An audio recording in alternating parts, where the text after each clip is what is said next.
I signed over the house with shaking hands, but a full heart. I thought I was giving my family a future, space to grow, a place to call their own. I never imagined that same front door, the one I painted with my son when he was 5, would one day be shut in my face.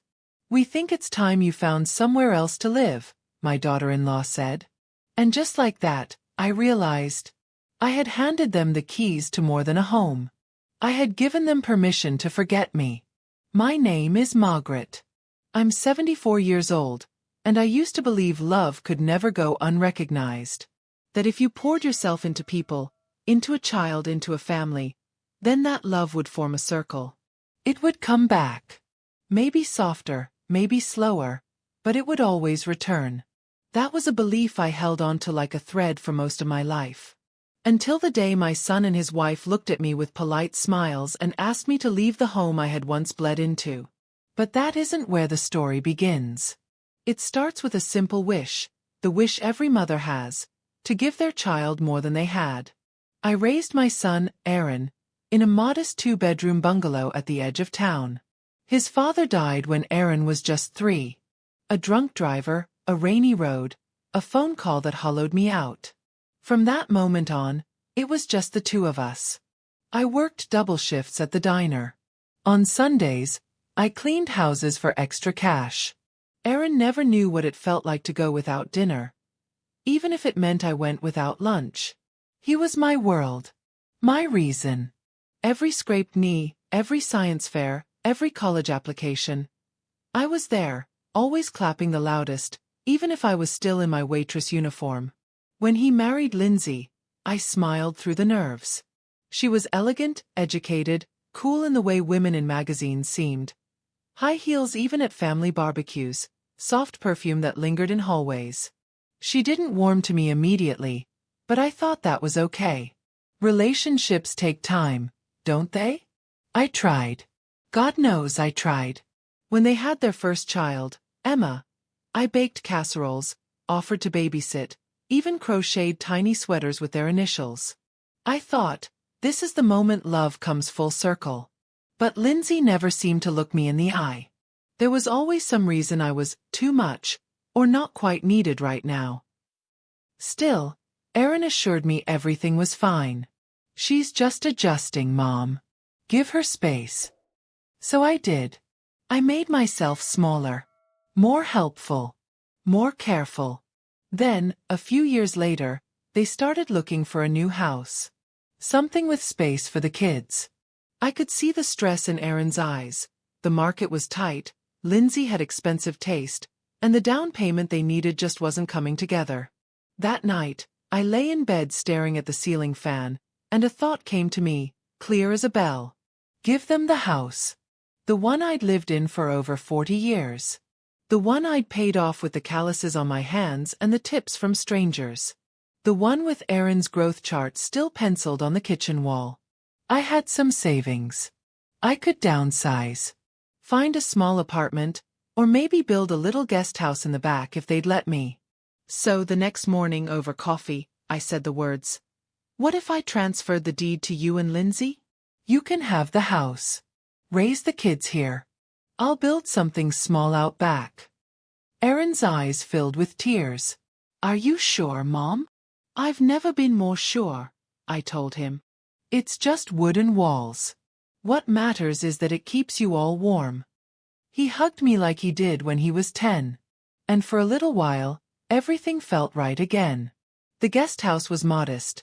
Just 2 rooms, a kitchenette, and a porch I grew to love. I watched the grandkids play through the garden, baked cookies for after school, and lived for the moments they ran to me yelling, "Grandma!" Lindsay kept her distance, but I didn't mind. I told myself she was busy. And when holidays came, I stayed in the background, offered to set the table, wash the dishes. I didn't want to be a burden. I didn't want to be in the way. But slowly, things changed. It began with little things. The family dinners I was once part of became quiet affairs I learned about too late. The grandkids stopped coming by on their own. I learned later Lindsay had told them I needed rest. The mailbox, which used to hold cards from Aaron or little drawings from Emma, now held only bills. Then, one spring afternoon, Lindsay knocked on my guest house door. She was wearing her sharpest heels and her smile was strained. "Margaret," she began, "we've been thinking." I set down my knitting. It's time you considered other options. Maybe an independent living facility. Something more suited to your age. My stomach dropped. "I'm sorry," I asked. She sighed, like she'd practiced the line. "This house is getting busy. The kids need more space. Erin and I just feel it's time for the next chapter." I blinked. "But this is still my land. My home." She raised an eyebrow. "Technically, you transferred ownership, remember?" I stared at her, and in that moment, I saw it clearly. All the time she'd smiled while inching me out, all the cool dismissals, the careful planning. She hadn't just wanted the house. She wanted me gone from it. That night, I sat on the porch swing of the guest house, watching the lights in the main house flicker on, one by one. I remembered painting those walls. I remembered carrying Erin in when he'd fallen asleep in the car. I remembered Thanksgiving dinners, birthday candles, and laughter that once rang through those windows. Now, it was just the wind. And I realized something, maybe for the first time. Love without boundaries isn't selfless. It's sacrificial. And sometimes, people will let you bleed so long as you don't ask them to stop. I didn't sleep that night. But I did make a decision. I wasn't going to beg. I wasn't going to fight. I was going to reclaim. The next morning, I watered the garden. It might seem silly to do something so ordinary after a night like that, but I needed to feel the earth beneath me. The hose rattled slightly in my hand, and the roses I had nurtured for over 2 decades bent gently under the spray. They were just beginning to bloom. Soft pinks, like the ones Erin used to pluck as a child and tuck behind my ear. I whispered to them, "You're still mine." The garden was my sanctuary. No matter what Lindsay said, no matter how polite or cruel her phrasing, this patch of soil remembered me.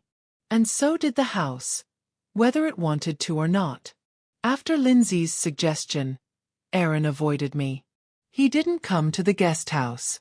He didn't call. When I walked past the kitchen window, I caught glimpses of him, hunched, silent, carrying a man's guilt on shoulders still softened by boyhood. I wondered if he felt trapped, if he realized what he was letting happen, or if he had convinced himself I was fine. It's easier sometimes to pretend your silence isn't part of the harm. But I wasn't going to make it easier anymore. I called a woman named Evelyn, a friend I'd met in a church quilting circle years ago. She was a retired paralegal who had helped another widow file an elder abuse claim when her son tried to liquidate her retirement without consent. When she answered the phone, I didn't even know what to say. "Evelyn," I breathed. "I think I made a mistake." She didn't ask for details. She just said, "Come over. Bring everything." Evelyn lived in a townhouse lined with hydrangeas and purpose. Her kitchen smelled like ginger tea, and her dining table was already cleared for paperwork. I sat down, hands shaking slightly, and laid out the documents I had saved. Copies of the deed transfer, the construction bills for the guest house, a binder of my financial contributions to the family over the last decade. She leafed through them slowly, her sharp eyes scanning every word. "You gave them the house," she said. I nodded. "I thought it was love." "It was," she said softly. "They just didn't give it back." Evelyn walked me through my rights. The guest house hadn't been separately deeded, but I had built it on my retirement funds and with a verbal agreement from Erin. There were texts and emails confirming that intention. Legally, it gave me standing. Not bulletproof, but something. More importantly, she told me this: you don't have to fight for space in a house you paid for. You just have to stop letting them pretend you don't exist. That evening, I typed a letter. No threats. No rage. Just facts. To Erin and Lindsay, I want to make clear that while the deed is in your name, this land was my home long before it became yours. The guest house exists because I built it, funded it, and was promised I could remain. I will be speaking with counsel. I am not leaving. Mom. I printed it, signed it, and slid it under their door. The silence afterward was the loudest thing I've ever heard. 2 days later, Aaron came to the guest house. His eyes were tired, and his hands shook slightly as he held the letter. Mom, this wasn't what we meant, he said. I met his gaze. Then what did you mean, Aaron? When your wife told me to leave the house I gave you. He sank into a chair, like the weight of it all finally settled on his chest. I didn't think you'd take it that way. Then you haven't been paying attention, I said. Because I've been disappearing inch by inch for years. He ran a hand through his hair. Lindsay thought it was time. She said the kids need space. That you'd be happier somewhere quieter. I stared at him. Do you really believe that? Or do you just not want to stand up to her? He didn't answer. And in that silence, I felt something shift.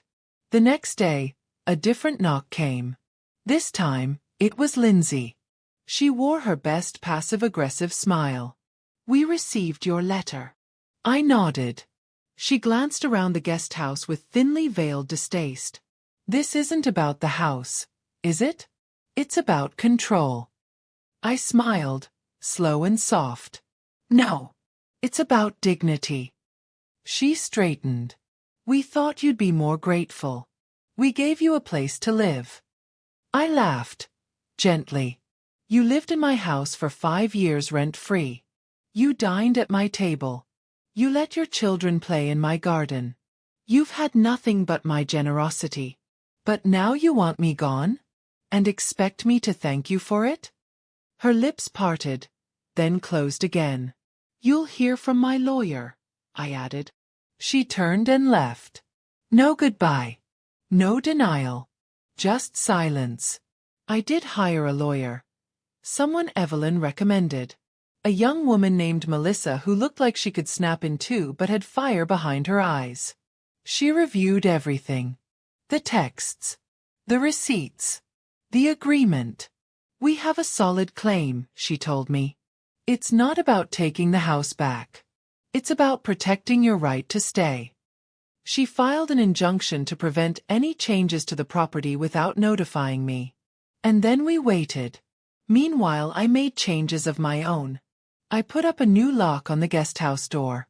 I separated my utilities. I opened a new bank account and removed Aaron from any remaining joint access. I started taking walks again, head held higher, spine a little straighter. I went to the market. I picked flowers. I called old friends. And I began to remember what it felt like to matter. Not because someone else said I did, but because I finally decided I do. 3 weeks after the letter, the mood in the main house shifted like the seasons. Gone were the morning waves from the window. The grandkids didn't come outside to play anymore. The laughter that once filtered through the walls had vanished, replaced by the low thrum of tension, of glances exchanged in hushed tones behind closed blinds.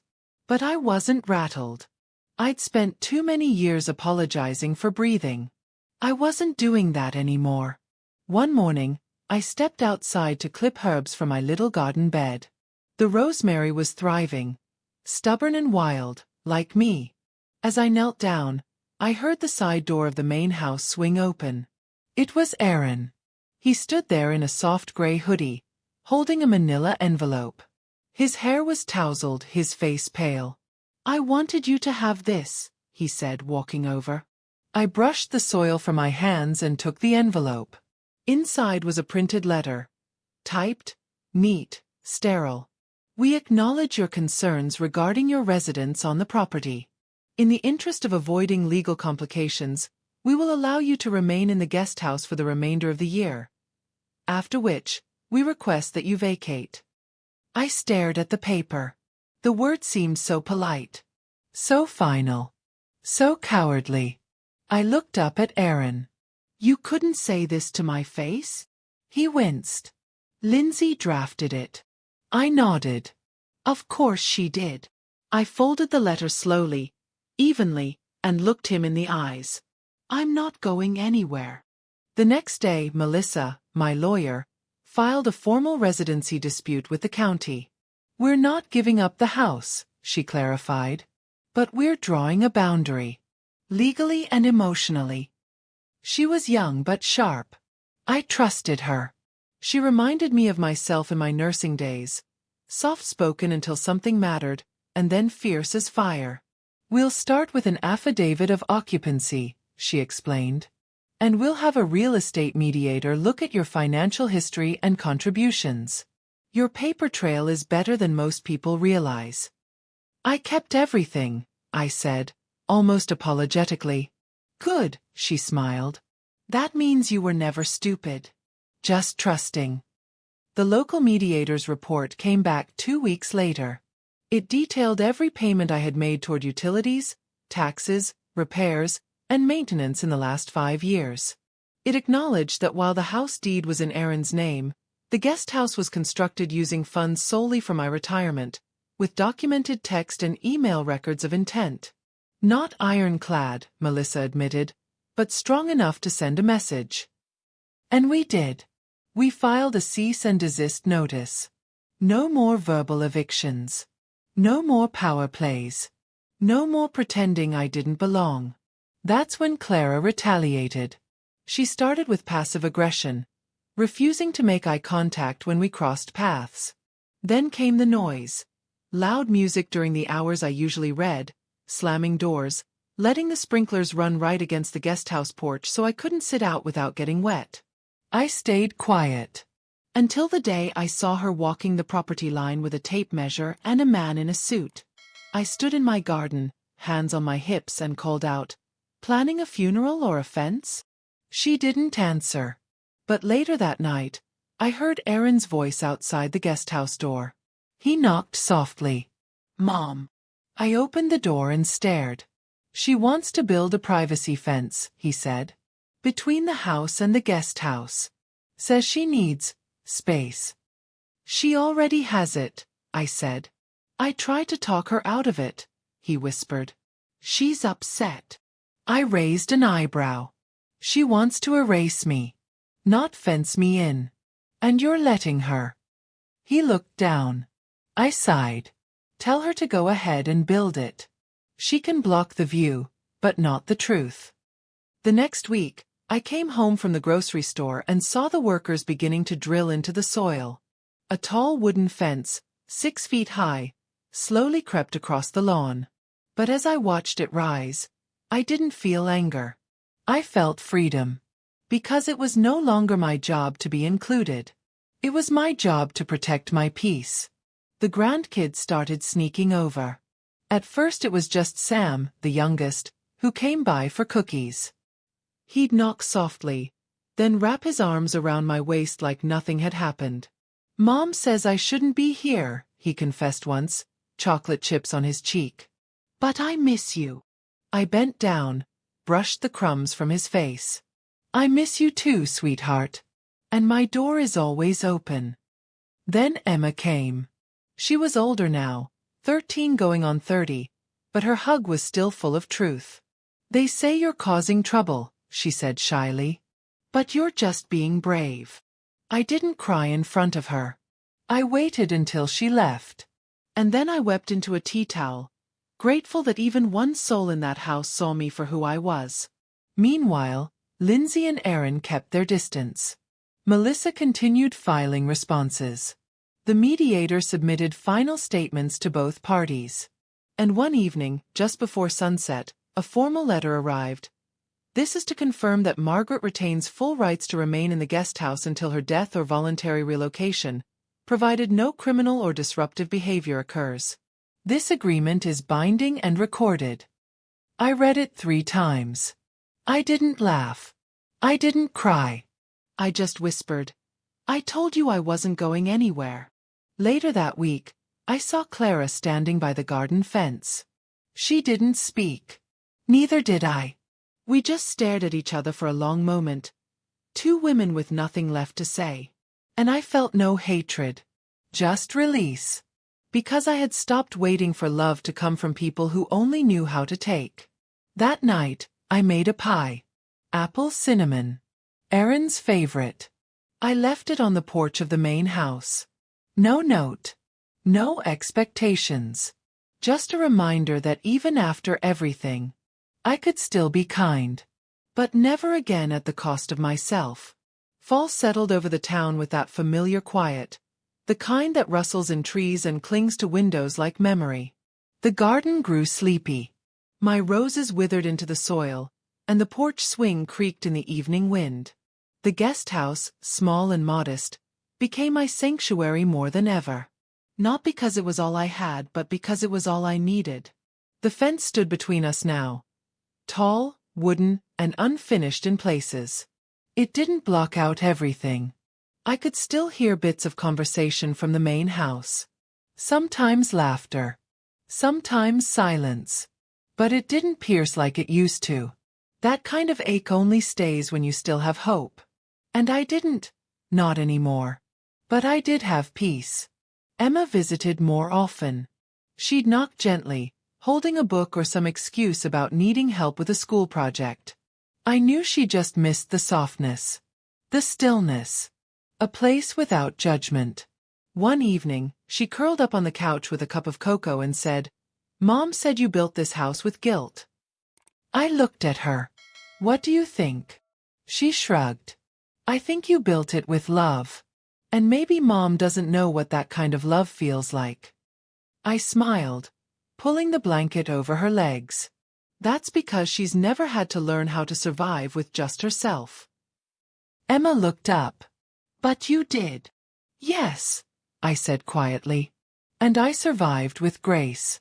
That's the part they'll never understand."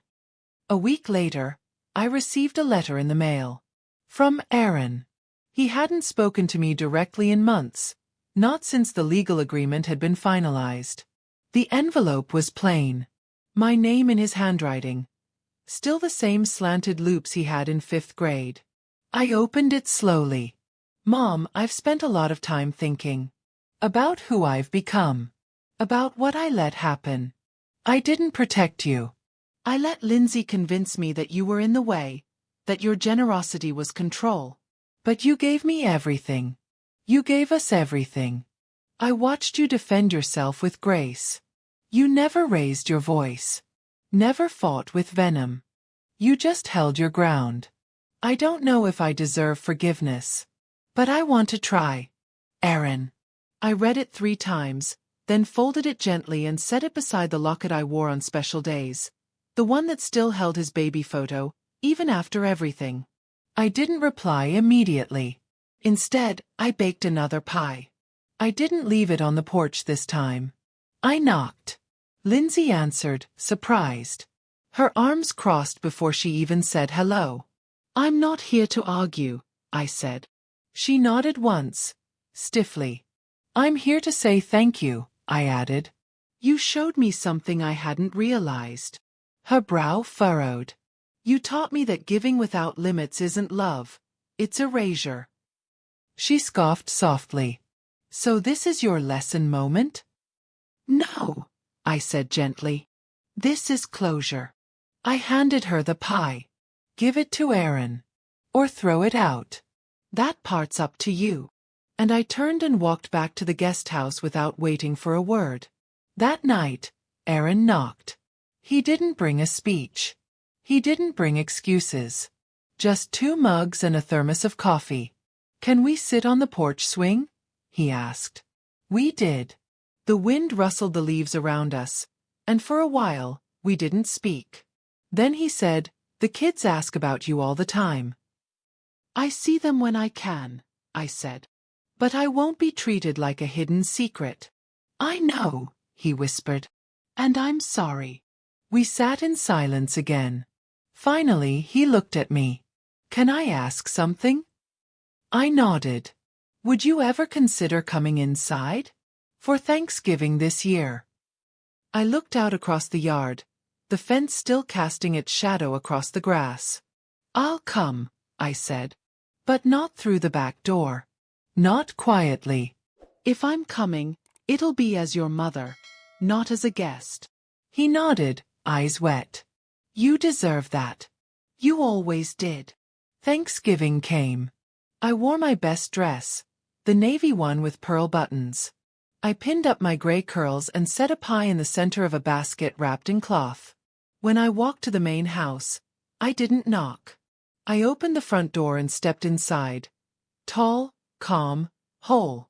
The house still smelled like cinnamon and sage. Emma ran to hug me. Sam followed, slipping his small hand into mine. Aaron stood at the head of the table, waiting. And beside him, Lindsay sat quietly. She didn't speak. But she didn't stop me either. Sometimes, silence is surrender. Sometimes, it's respect. Finally arriving. Dinner was quiet at first. The children chatted. The adults circled around one another carefully, like people walking on a frozen lake. But then Sam asked me to say grace, something I hadn't done in years. So I did. For the love that remains, for the lessons that hurt, and for the woman who came back to herself. May this house remember kindness again. No one spoke for a long moment. Then Aaron raised his glass. To Mom. And everyone followed. Even Lindsay. That night, I returned to the guest house alone, but not lonely. The fence still stood. But the wall between us had started to crumble. Not because I begged, but because I stood my ground. I gave them a house. But I kept my soul. And when they tried to erase me, I rewrote the ending. Because you don't have to raise your voice to reclaim your place. You just have to remember who you are. And never let anyone take that from you again.